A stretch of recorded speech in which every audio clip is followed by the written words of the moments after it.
reading at this stage. Yes. Oh, man. Well, not her alcohol level, anyway. Yeah.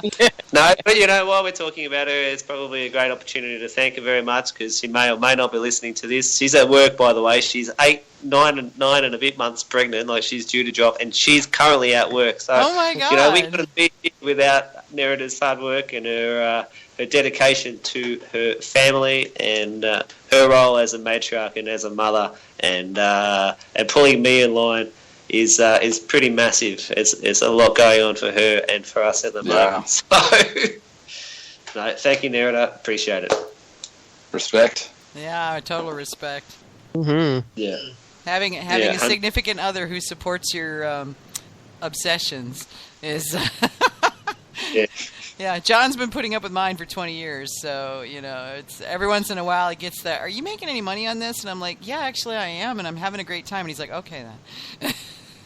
Well, that's good. You're one step ahead of us at the moment. We aren't making any money. It's just R&D, No, it's just research and learning it. Oh, yeah, there was years of that, so, it's... That's a great segue there, Joel, for me to ask you, what are you like? I know you've got a kid coming the next couple of days, but surely you have some plans, long-term plans. What exactly are you trying to do, and when? Good question, Hamish. Really good question. So what are we trying apart to do? from paint the nursery? And when are we trying to do it? True. So it kind of feels like right now, this last week, we used to laugh about the dog, that Sykes being the bottom of the food chain in our family because obviously the kids and the new baby coming. And then I have a Troopy, which is a Toyota Troop Carry, which is a beast of a car. It's a truck. It's awesome. That is clearly way down on the scope of maintenance at the moment. Mead at the moment for us is just right now. We've sort of just put a pin in it, I guess, for a minute. We've sort of had a few things affect us this month from a personal point of view. We lost a family member in our family, which was really hard, and we're struggling to get over that. We've moved house and we're having a baby, so it's not allowing us much opportunity to breathe or to think about anything other than sort of just what's right here, right now in our faces. Ultimately,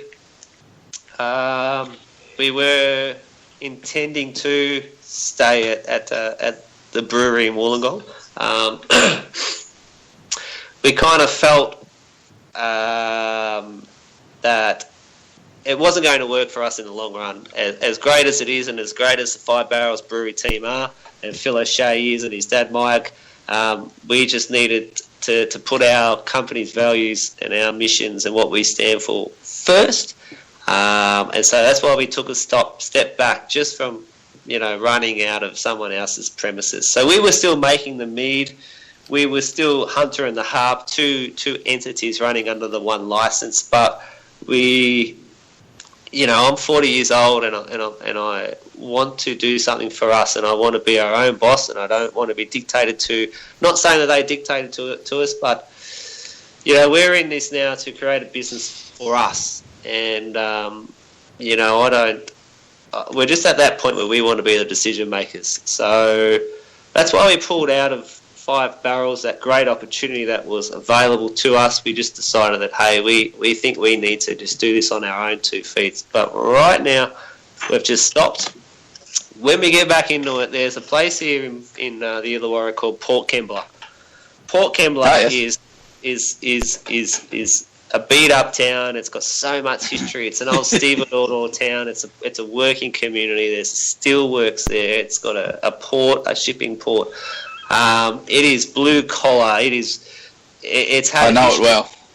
Yep. So this area, demographically, it has suffered from losing 2 major industries. It lost the steelworks, or it downsized the steelworks. The port industry is downsized, and so a lot of those, blue collar, hard working Australians, that idea moved away and allowed for this alternate, seedier side to sort of come up, and ladies of the night and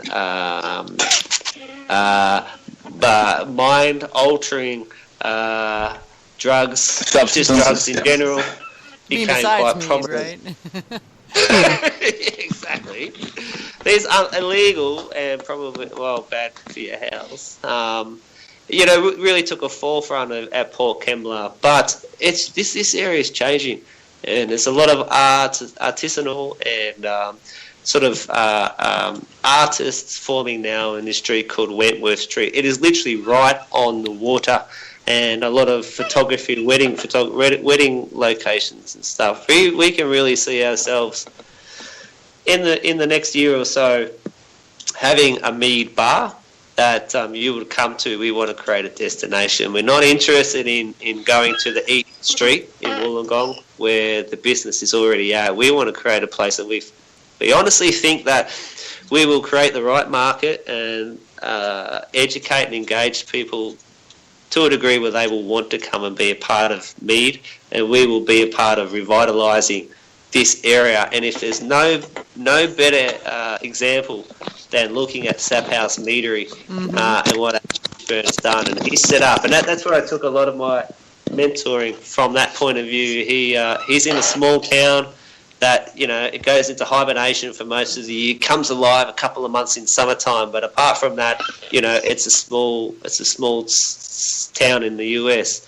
He has now started a meadery. He's got Hobbs Tavern, he's got a brewery, and he's about to start up a distillery. So if you support the community the right way, and if you motivate and aspire your crew and just do everything that you can to make a product that people want to be a part of, there's no reason why we can't be a success. So that's kind of where we want to see ourselves. We really want to be a part in educating and engaging at the moment. So that's my probably the next few months. It will just be.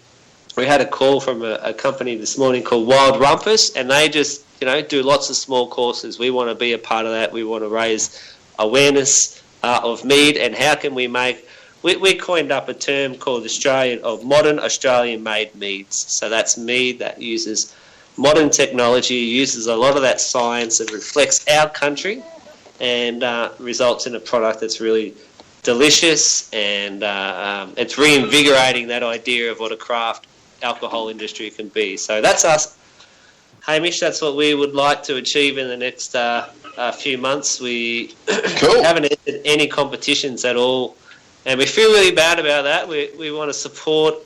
I know the Bathurst competition was just held recently. Jan Sutherland over there, and had absolutely zero entries for mead, and that conflicts with what you've got down there at Eltham. You've got a large contingency base of mead makers. I think we need to pull all our resources together. That's my aim, is to try and just blend these different areas of mead making and create, we want to create the Australian Mead Makers. We can't create the Australian Mead Makers Association because the bloody acronym's already taken. So we don't know what we're going to do there. But we need to do something. We need to. We could be the Royal Australian Mead Makers Association. There you go, Rama. That's kind of scary. That's a little scary if you think about it. I have a mead called Ram, which is a raspberry ale mead. So it's, you can have that name. Yeah. That's really. I hope that ends. It's interesting, and you were talking about where you guys are looking at going, blue collar steel town kind of thing. More than half the meaderies that I've visited in, my meadery perambulations over the years have been in blue collar areas, have been in what people consider to be, maybe not what you call top tier vacation destination towns. And yet they are doing, amazing amounts of business. They're kicking butt and taking names. And a lot of them are also in seasonal towns that are only awake 3, 4, 5 months a year. And the rest of the time they're sleepy little villages that just have the locals, And they're setting up as destinations, and they're making it happen. It's working. But for me, rocking up when I was with Ken, and on a day that he was really busy and he had a lot of things going on, and it wasn't a day. We just sort of decided that this was not a day that I needed to find something else to do rather than be on site, and so he went out on a limb and busted his balls to get me in contact with the guys over at Salaman's. And if we talk about, they're at Hazel Park there in Detroit, and it's well worth a shout out, to the guys there, Andrew, Ian and Don, at Salaman's there, because they were kind of what I envisaged we would be like. They are hard workers. There's no pretension. They are what they are. They're down to earth, blue collar workers. There's no messing around. They are who they are, and we really respect that.